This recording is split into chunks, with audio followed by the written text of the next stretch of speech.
Hey guys, what's going on? Welcome to another video. It's Ryan here from Fat to Fit. Today I'm going to talk to you about something exciting. I went to go and see James Smith a couple of weeks ago.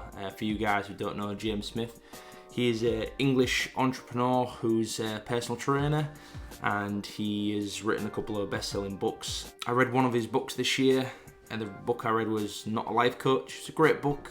It goes through like certain aspects of life, talking about all different aspects and how to improve certain things and that sort of stuff. So it's really good. He was supposed to tour New Zealand in 2020, but because of COVID, obviously all that went up the shit pipe. So luckily I got tickets. I didn't know he was back then. Through my journey, my fitness journey, I've discovered him, discovered his books, and I thought, you know, why not? Let's go down and see him. So the show was called The C Word. Now I know what you're thinking, but the C word stood for confidence. So it was all about confidence. He was promoting his new book. And yeah, so I went down there. It was at the Sky City Theatre, quite a small theatre. I didn't realise how lucky I'd got. 2020 it was sold out, so it wasn't like picking a ticket on Ticketmaster or whatever. I had to go and find someone who had one. So I found someone who had one, and luckily for me, I was on the second row.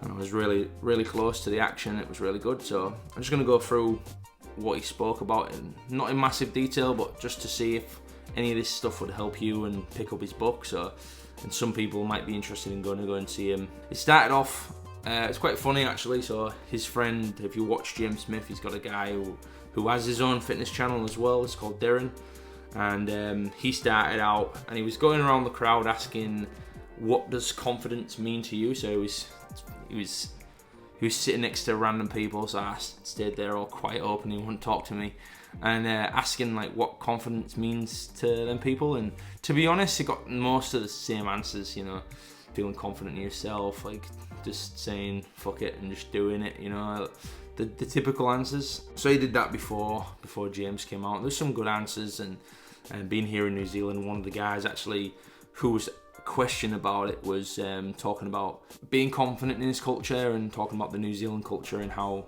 the New Zealand people should be confident and project their culture, which is really nice. So yeah, so that was the beginning, and then James came out, and I'm going to cover like a couple of topics that he went over, some of the stuff that stuck with me from watching him, just to give you an idea of the type of guy he is and the type of content he puts out. He said during his lecture that it would be like a TED Talk with fingering. So if that gives you an idea of what he was about or what the show was about, it's a very non-politically correct show. So it was good for me because I'm you know, I like the serious stuff, but at the same time, it was nice to have a different, fresh approach to it. So yeah, there was a lot of banter in there, a lot of stories about his life and some funny stories and that sort of thing. So yeah, it was good. But he touched on some major things for me that where either I'd heard them before, I'd not heard them before, it made me leave there and think about them a bit more.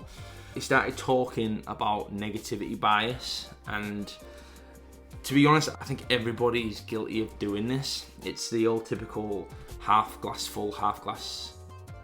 That made no sense. Glass half full, glass half empty. So, I mean, I get mixed up between which one's which, but the main thing is some people see positivity out of any situation, whereas some people see negativity out of any situation. So, for me, it related to me a lot because when you're starting weight loss, you're very big, or sometimes you're not even that big, but you think you are. You can think, well, if I cheat or if I have a treat, then the whole thing is going to go downhill. What his mindset was basically that if you come across a situation where you feel like you're negatively biased, so for example, you know, I'm not going to eat this pizza because it could derail me off my diet.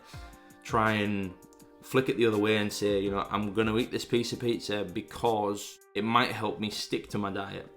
You know, having this treat might help me to adhere to the diet even better in the future. So that's what he was saying. I am a very, very guilty party on this one because my thought process, and I'll get to it in the video, but my thought process was always, you know, what happens if I can't lose weight? you know, am I going to get diabetes, or what happens if this doesn't happen? And it was always a negative outcome. It was never like, well, it could be this good or it could be that good. It was always, well, it would be this bad or that bad, you know.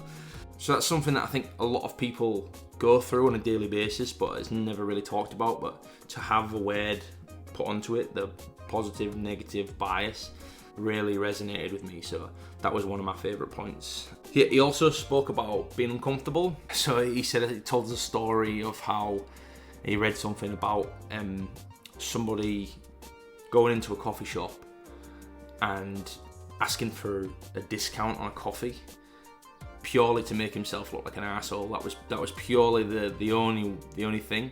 So he'd be uncomfortable, he'd be embarrassed.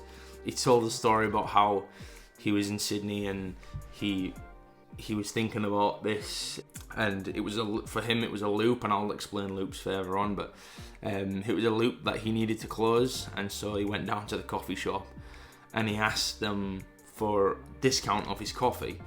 Now the funny thing is they didn't hear him properly, so they asked him to repeat it, and so he felt like an idiot twice. And then from what he told us, he ran out as quickly as possible. So that was what he's talking about, being uncomfortable, putting yourself into situations that are not comfortable, because from the biggest of pressure, that's where you grow. For me, in my career, in my weight loss progress, I've grown more from being uncomfortable. If it was easy, everyone would do it. I know everyone hears that saying all the time, but it's so true. If it was easy, that everybody would do it.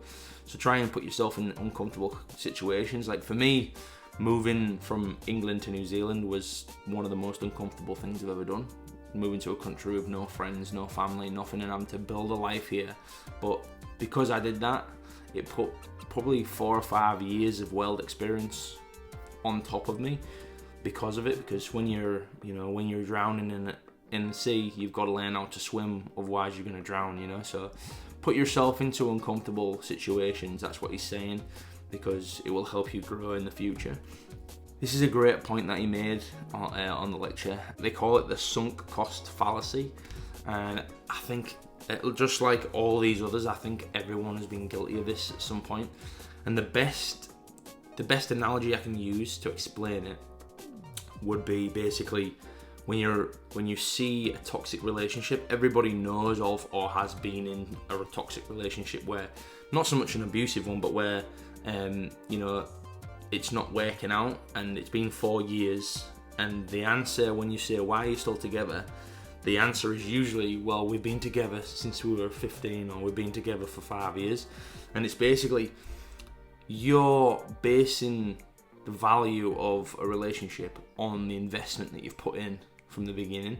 So the time that you've put into something is the reason why you can't let go of it. And it's not rare. This is something that happens to everybody, and I've been victim to it, and I think everybody that I know has fallen victim to this.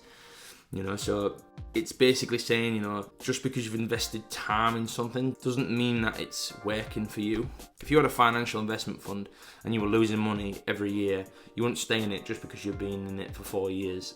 If you're constantly losing money, or you've gained money for 5 years, and then for the next 5 years, you've lost money, you don't go, well, 5 years ago it was really good. You know, get out of there, move on, find something new. And that's what he's saying, you know, the sunk cost fallacy. So search it up if you want to know a bit more about it, because this is one of the major things that I found very interesting, and I didn't even realize there was a word for it. You know, like when someone says something, you're like, yeah, I do that all the time, but then they say, this is the word for it, and you're like, oh my god, like, I'm not a weirdo, I'm normal, like, this is just normal life stuff. And one of the biggest things, the big eureka moment for me, was he talked about loops.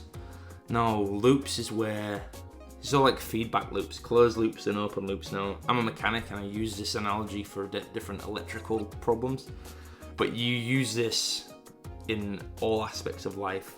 So basically he's saying that you have an idea into your head, and if you don't act out that idea, that loop is never closed. So you will always have that niggling feeling, and it's the reason why if you have to do something one day and it's in your mind, it's saying, like, I have to do this today, and you don't do it, You can't settle until it's done, and then you move on.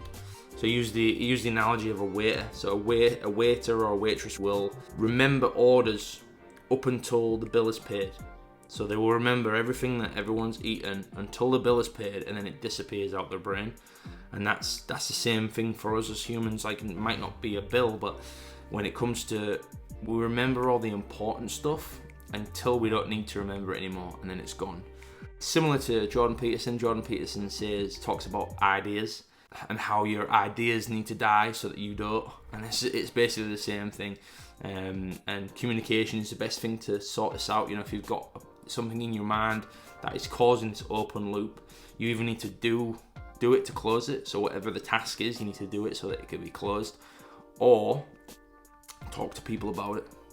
Just be honest. Even if it's something embarrassing, you have to talk to people, because that's the best way of improving, is by speaking to people and getting their insight on it, because sometimes you just need someone else's viewpoint on it, and it'll make you change the way you're thinking about it. His seminar was brilliant. His book's brilliant. I never read the confidence book. I've read Not a Life Coach. I haven't read Not a Diet book, but I will be reading that after I've read the confidence book. I'm reading it now on Kindle. So it was really good. He talks about, you know, certain aspects of life that we can improve our confidence on, certain aspects of life that we're already confident in that we don't think that we are. He talks about that as well. So he's a very nice guy. He's very weird, because he's very two-sided. So he definitely has the banter side of him, but he's mega intelligent as well. So when he does talk to you about certain things, he talks to you very articulate, very intelligent, you know. And so you can enjoy it as someone who's quite laid back like myself, you know.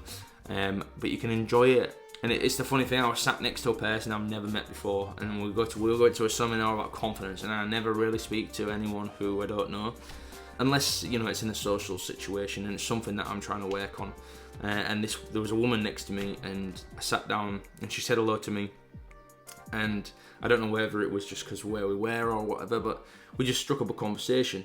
Now, our age gap must have been 40 years, 30 years, and we just get talking, and we're talking about music, and we're talking about James Smith and traveling and everything. And we talked in the break time, and we talked before we left, and I'm like, you know, I've just met someone. I'll probably never meet her again, but we had an insightful conversation.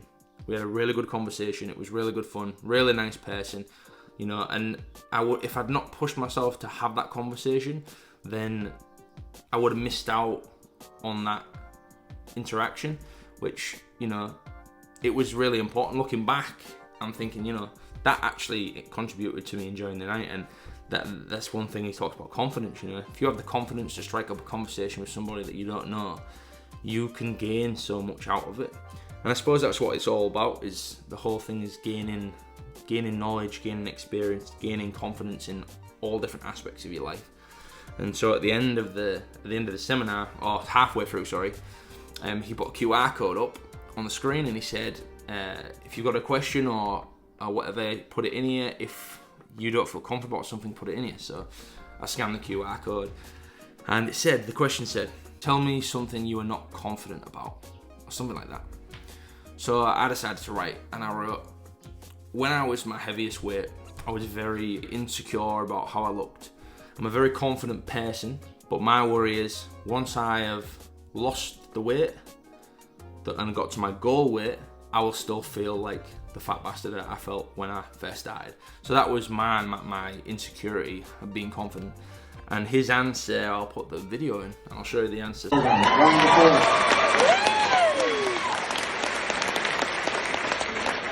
Say you're quite a confident person, but you don't feel confident in your appearance. You're worried that once you hit your goal, you'll still feel the same as you did when you're a big fat bastard. Which is a pretty realistic expectation. Sounds to me like it's the pessimism bias. Like, what if it's the best you've ever felt? What if it's the most sexiest you've ever felt?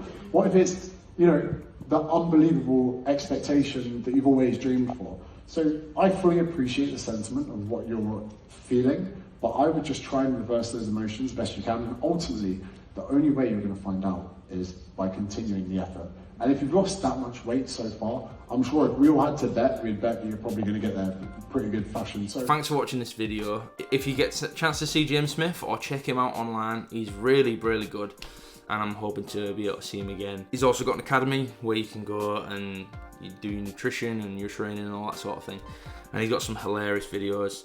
So, you know, if you're like-minded and you're into your fitness journey and you want someone to give you a bit of inspiration and a couple of cracks, couple of laughs, that sort of thing, go and do it. Go and watch his videos, engage with his content, because he's a good guy and he does. Although some of the stuff he spouts is controversial, he is a very intelligent man, and I did have a lot of value from watching his show. So yeah, subscribe to the channel, guys, if you like this video. I'm going to be doing more videos. I've been very slack with it. It's been a tough year. You know, I had a promotion at work, I got engaged, I got married. We're going back to the UK next year, so we've had a lot going on this year. Good thing is, the weight loss is still going. I'm still down 35 kilos. I managed to keep it off for the past 2 years. So yeah, it's really good. I'm really enjoying it still. So don't worry about that. I'm going to be putting more of these videos out. Big shout out to everyone who's been nagging me to carry on doing these videos. It's been a while since I've done them, but due to people saying to me, you know, where's more videos? I really need more videos. It might only be a small amount of people, but if I can help one person with a video, then I'll do it. So yeah, I'm going to be doing a review. Basically, me and Mark, my housemate, we went to go and watch Jordan Peterson. So we're going to do a podcast about that and tell you how that one went. But like I say, if you like this video, drop the channel a like, subscribe to the channel, and I'll see you again next time. Take care, guys.